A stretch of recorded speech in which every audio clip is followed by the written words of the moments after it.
Hi, I'm going to give you my first impressions on the Lumix S5IIX, and they're not all good. Stick around and find out what they are.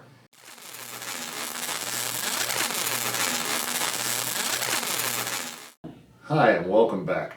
The reason why I purchased the S5IIX is I was wanting a full frame camera.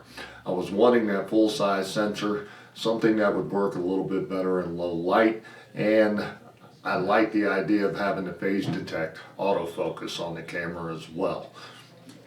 My first impressions are, they're not all good.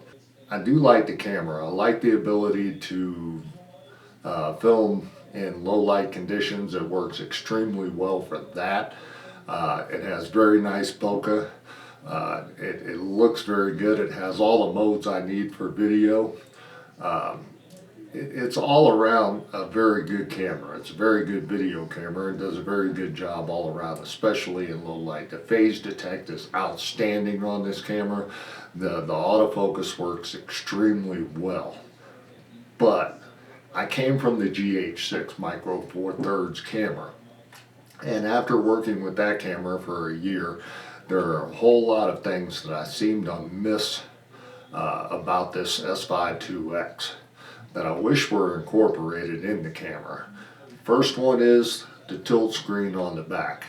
The screen on the GH6 actually tilts up, so when you're holding the camera like this, you can look down and actually be able to see the screen. The S5IIX doesn't have that. It is a real bummer too. I wish it did have it, but it doesn't. So that's one thing I'm missing about the GH6. One of the other drawbacks about this camera is the lenses. The lenses are extremely expensive compared to Micro Four Thirds. They're bigger, they're heavier, but I guess that's kind of a trade-off when you get the low light abilities of the camera. So that trade-off is kind of worth it. One of the other problems I've been having with the S5IIX is you can't just use any NVMe drive. I've got a Western Digital Black in this enclosure. When I hook it up to the SSD and to the USB in the camera, it'll record almost every mode. But if I try to record the best mode, Pro mode, or ProRes at the highest resolution I can, after about 30-45 seconds it times out, it stops the recording, and it tells me that the SSD isn't fast enough to be able to do so. So you really have to pay attention to the approved SSDs that you can use with this camera. I guess Western Digital is not on that list. Unfortunately, the NVMe drives that are on the list are SanDisk. The blade system, it's pretty darned expensive compared to the enclosure from Small Rig and the NVMe. It will allow me to record C4K ProRes, and it doesn't shut down doing that, and that's what I recorded most of the time when I'm doing my road trip videos for the channel. So it's not too much of a bummer. Eventually I will upgrade to the blade, probably from SanDisk, and that'll eliminate that problem. One of the other things I don't like about the camera that I learned to like about the GH6 an awful lot was the CF Express card. With the CF Express card, it's much faster than a regular SD card, which allows you to record in the higher resolutions and the higher bit rates. So I do kind of miss that about the GH6. Those are the things I found that I don't particularly like about this camera. I wish they would have improved those things on this camera before they released it. They could have made the camera a little bit better, but those things are probably going to come out in the new GH7. All in all, so far I'm really liking the camera. It's doing exactly what I purchased it for.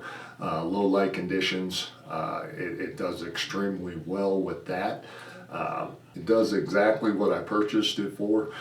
Works extremely well in low light. It's got the full frame. It gives you the great bokeh, the great depth of field that I was looking for out of the camera.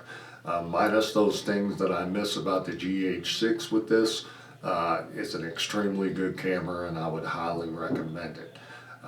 If you have a GH6 currently, I would probably recommend that you hang on to your GH6 and wait for either the GH7 to come out or maybe the S1H2. I hear that's coming out probably as well. That one is going to be extremely expensive, folks, so make sure you're prepared to pay a lot of money if you decide to go with that particular camera. If you have any questions about the S5IIX in particular, go ahead and comment below and ask me the questions. I'm going to do another review after I've used the camera for a little bit longer than I have to give it a better chance and a more fair chance on the review, and I'll hopefully be able to provide you more information at that particular point. Again, so far I'm really liking the camera. I'm only 30 days in though. I've only used it in about 2 or 3 shoots, and I've used it for a couple talking head videos, and so far I'm really liking it a lot. One of the shoots that I did with the camera, it was at nighttime right around Christmas. That's on the channel. It's a Christmas video that's on the channel, so if you want to see how this thing operates at night, go check out that video. So that's all I've got to share with you on this particular camera for today. If you haven't subscribed already, please go ahead and smash that subscribe button below, and if you found this video helpful, please click the like button below as well. Until next time, this is Camera Corner.